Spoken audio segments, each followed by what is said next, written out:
Welcome back to my channel basic linguistics. UGC NET JRF के series में हम आज बात कर रहे हैं राइटिंग सिस्टम की, जो कि फर्स्ट यूनिट का ही सेकंड पेपर के फर्स्ट यूनिट का ही टॉपिक है राइटिंग सिस्टम। सो इसकी क्लासिफिकेशन के बारे में बात कर लेंगे, जिसके अंतर्गत आपका लोगोग्राफिक आता है, सिलेबिक आता है, अल्फ़ाबेटिक या सेगमेंटल, अबूगिडास या अल्फ़ा सिलेबरी और अबजद आता है। तो इनके बारे में देख लेंगे। फर्स्ट ऑफ ऑल हमें जानना ज़रूरी है कि राइटिंग सिस्टम होता क्या है। Writing system is a symbolic system use to represent elements और statements expressible in a language. ठीक है, तो राइटिंग सिस्टम क्या होता है? राइटिंग सिस्टम एक तरह का सिम्बॉलिक सिस्टम होता है जिसका यूज़ करके हम किसी भी तरह से अपने स्टेटमेंट को एक्सप्रेसिव बनाते हैं, या अपनी जो थॉट्स है स्टेटमेंट को आप क्या करते हैं, एक्सप्रेस करते हैं या रिप्रेजेंट करते हैं। It preserves features that were characteristics of a language at some point of time। ठीक है, इसमें क्या है, बहुत सारे फीचर्स हैं जो कि प्रिजर्व रहते हैं कैरेक्टरिस्टिक्स के लैंग्वेजेस के। तो it undergoes change in a relatively slow pace. Writing systems require characters चाहिए होता है राइटिंग सिस्टम के लिए। इंडिविजुअली कैरेक्टर हो सकते हैं, स्क्रिप्ट भी हो सकते हैं, जो स्क्रिप्ट मतलब जो कलेक्टिव फॉर्म में रहता है। ऑर्थोग्राफी जो set of rules and conventions, जिसमें सेट ऑफ रूल्स होते हैं, कन्वेंशंस होते हैं। एंड कुछ physical means representing the symbols, कुछ फिजिकल भी रहते हैं जो सिम्बल को रिप्रेजेंट करते हैं। Some concept to be remembered are thusly text. ठीक है, सो पहला आ जाता है इसमें टेक्स्ट को जानना। टेक्स्ट क्या होता है?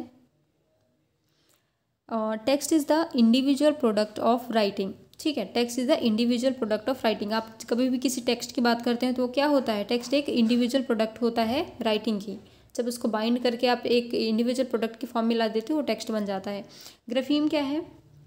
Graphemes are the atomic units of the writing system. This is equivalent to the concept phoneme in speech. जैसे स्पीच में आप फोनीम की बात करते हैं, स्पीच में सबसे छोटा यूनिट आपका क्या होता है?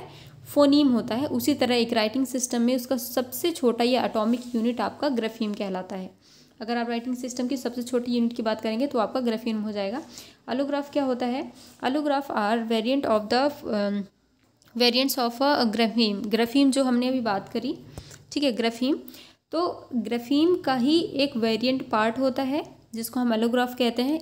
ये भी सिमिलर होता है with the notion of allophones. जब फोनीम की बात करते हैं तो उसमें जो एलोफोन्स होते हैं ना, डिफरेंट वेरिएंट फॉर्म, वैसे ही ग्राफीम का वेरिएंट फॉर्म आपका एलोग्राफ्स होता है। जैसे एलोग्राफ्स में आप क्या ले सकते हैं? जैसे आप कर्सिव ले सकते हैं, ब्लॉक लेटर ले सकते हैं, जो लेटर के वेरिएंट फॉर्म होते हैं। तो राइटिंग सिस्टम में कुछ ये तीन चीज़ें इंपॉर्टेंट थी। अभी हम क्लासिफिकेशन ऑफ राइटिंग सिस्टम की बात करेंगे कि उसको कितनी रूप में आप क्लासीफाई कर सकते हो। फर्स्ट आ जाता है logographic. In logographic writing system visual symbols are employed to represent a morpheme और वर्ड। ठीक है, जो भी विजुअल सिंबल्स हैं वो आपके किसको रिप्रेजेंट करते हैं? मॉर्फिम या तो वर्ड को रिप्रेजेंट करते हैं। No natural languages purely logographic. यहाँ पे कोई भी जो नेचुरल लैंग्वेजेस होती हैं वो प्योरली लोगोग्राफिक नहीं होती हैं कभी भी। हाउएवर चाइनीज़, एग्जाम्पल याद रखिएगा, यही सब एग्जाम में पूछा जाता है कि लोगोग्राफिक के अंतर्गत कौन से लैंग्वेज को आप ले सकते हैं, या ये पूछ सकते हैं कि चाइनीज़ लैंग्वेज में कौन सा क्लासिफिकेशन ऑफ राइटिंग सिस्टम है। तो चाइनीज़ में आप याद रखिएगा लोगोग्राफिक है। So Chinese has a logographic system but not purely. Okay, such systems uses either of the following. क्या चीज़ें होती है उसमें? पहला आपका इसमें पिक्टोग्राम हो सकता है। Pictograms are the pictorial representation of morpheme. क्योंकि ये जो लोगोग्राफिक है एक तरह से मॉर्फिम या वर्ड को रिप्रेजेंट करता है कोई एक सिंबल, तो पिक्टोग्राम मतलब पिक्टोरियल रिप्रेजेंटेशन। ठीक है, पिक्चर के थ्रू जो रिप्रेजेंट करके हम मॉर्फिम को दर्शाते हैं वो आपका पिक्टोग्राम हो गया। आइडियोग्राम जो आइडिया के थ्रू दर्शाते हैं। आइडियोग्राम्स रिप्रेजेंट अ कॉन्सेप्ट और idea directly rather than representing words और मॉर्फिम। इसमें एक आइडिया या कॉन्सेप्ट के थ्रू हम उसको एक्सप्लेन करने की कोशिश करते हैं या रिप्रेजेंट करने की कोशिश करते हैं, ना कि मॉर्फिम या वर्ड के थ्रू। अब दूसरा आ जाता है इसमें सिलेबिक काइंड ऑफ रिप्रेजेंटेशन या syllabic classification of writing system. Syllabic में क्या होता है? In syllabic system each character represent a syllable. Syllable क्या होता है? एक ब्रीद के अंतर्गत हम जितने वर्ड्स को प्रोनाउंस करते हैं वो आपका सिलेबल होता है। और सिलेबस में क्या होना चाहिए? एक वॉवेल होना ही चाहिए। ठीक है, तो सिलेबल का भी मैंने वीडियो बना रखा है, अगर आपको सिलेबल देखना है तो देख सकते हैं। तो सिलेबिक मतलब ऐसा सिस्टम जिसमें एक कैरेक्टर एक सिलेबल को रिप्रेजेंट करता है। ये जापानीज़ लैंग्वेज में है, तो ये भी याद रखिएगा। यही एग्जाम्पल इम्पॉर्टेंट है कि कौन से लैंग्वेजेस के या कौन से लैंग्वेजेस में कौन से वो क्लासिफिकेशन पाया जाता है। तो जापानीज़ में क्या पाया जाता है आपका, जापानीज़ में पाया जाता है आपका syllabic type of writing system. अब आता है अल्फ़ाबेटिक, सॉरी यहाँ पे अल्फ़ाबेटिक हो गया है, इसको अल्फ़ाबेटिक लिख लीजिएगा। अल्फ़ाबेटिक या segmental classification. Alphabetic system has a set of standard symbol. इसमें क्या होता है, कुछ स्टैंडर्ड सिंबल्स होते हैं, कुछ लेटर्स होते हैं और ग्राफीम्स होते हैं to represent phonemes of a spoken language. किसी भी स्पोकन लैंग्वेज की ग्राफीम्स या उसको कहना चाहिए, क्योंकि ग्राफीम क्या है, सबसे सिंगल यूनिट है तो वो तो होगा ही, और उसके साथ साथ कुछ स्टैंडर्ड सिंबल्स हो सकते हैं, लेटर हो सकते हैं, क्योंकि हर लैंग्वेज के सिंबल और लेटर अलग अलग होता है। तो उसके जो अल्फ़ाबेट्स होते हैं जिसमें सिंबल और लेटर्स हो सकते हैं। तो एक जो true alphabetic system has graphemes of vowel and consonant. ठीक है, true alphabetic system has graphemes. जो ट्रू अल्फ़ाबेटिक सिस्टम होता है उसमें ग्राफीम्स होते हैं, वॉवल के भी और कॉन्सोनेंट के भी। जैसे लैटिन अल्फ़ाबेट्स हैं, लैटिन अल्फ़ाबेट्स में दोनों चीज़ें पाई जाती हैं, वॉवल और कॉन्सोनेंट।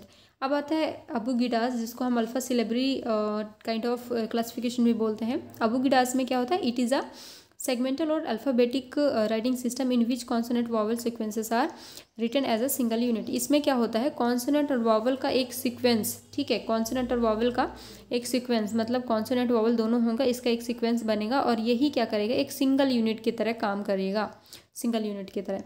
जैसे एग्जाम्पल के लिए आपका मलयालम हो गया, तो आप देख सकते हैं मलयालम भी और जितने भी हिंदी क्या बोलना चाहिए, जितने भी इंडियन लैंग्वेजेस हैं, ज़्यादातर इसमें ये अबूगिडास या alpha syllabary kind of classification ही पाया जाता है। अबजद की बात करते हैं तो writing system which lakhs representation for vowel और कॉल्ड अबजद। इसमें क्या होता है, जो वॉवल को रिप्रेजेंट करने के लिए हमारे पास सिंबल नहीं रहते, या कहना चाहिए लैक ऑफ वॉवल होता है, lack of representation of vowel. Consonant आपको दिखेंगे लेकिन वॉवल नहीं दिखेंगे, तो ये अरेबिक में पाया जाता है। अब यहाँ पे कुछ देख लेंगे पॉइंट्स। कांजी, अगर कांजी पूछे, kanji are the logographic Chinese character that are being used in modern Japanese writing system. पहले ही कांजी क्या था, कांजी था आपका लोगोग्राफिक, जो चाइनीज़ लैंग्वेज में पाया जाता है उस टाइप का, लेकिन अभी ये मॉडर्न जापानीज़ राइटिंग सिस्टम के अंतर्गत आ गया है। जापानीज़ किस में पाया जाता है, देख लेंगे एक बार और। जापानीज़ आपने देखा कि ये आपका सिलेबिक में पाया जाता है। पहले क्या था, कांजी लोगोग्राफिक के अंतर्गत था, अब उसे सिलेबिक के अंतर्गत देखा जाता है। दूसरा आता है pinyin. Pinyin is the official phonetic system for transcribing the Mandarin pronunciation of Chinese character into Latin alphabets. Kana are the syllabic Japanese scripts. ठीक है, अब तो यहाँ पे एक बार और देख लेंगे, ये Daniel classification of writing system है, डेनियल ने दिया था। तो फर्स्ट में देख लेंगे logographic. Logographic each symbols represent morpheme और वर्ड। जैसे हमने देख लिया है लोगोग्राफिक सिस्टम में क्या होता है, each symbol represent each morpheme और ईच वर्ड। ये एग्जाम्पल आपका चाइनीज़। दूसरा आपका आता है syllabic. Each symbols represent syllable, जिसमें जापानीज़ खाना लैंग्वेज आ गया। तीसरा है अल्फ़ाबेटिक, जिसमें क्या होता है फोनीम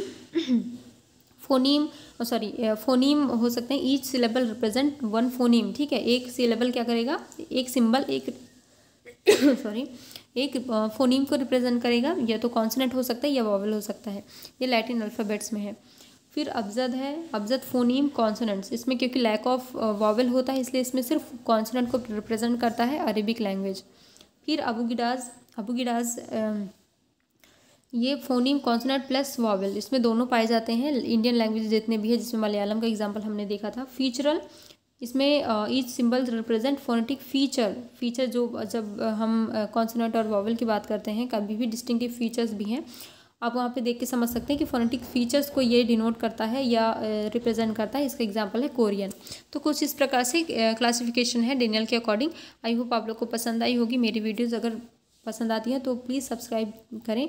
और एक बात और कहनी थी चूँकि हमने अभी ये UGC नेट JRF की सीरीज़ स्टार्ट करी है और उसमें सारे वीडियोस हम लेके आएंगे, तो आप उसको ज्वाइन करें, आप देखें वीडियोस। और अगर इसके PDF आपको चाहिए है तो टेलीग्राम ग्रुप का लिंक मैंने आपको कमेंट बॉक्स में या डिस्क्रिप्शन बॉक्स में आपको दिया हुआ है, वहाँ पर आप जाकर उसको ज्वाइन कर सकते हैं और वहाँ से आप PDF ले सकते हैं। Thank you so much for watching.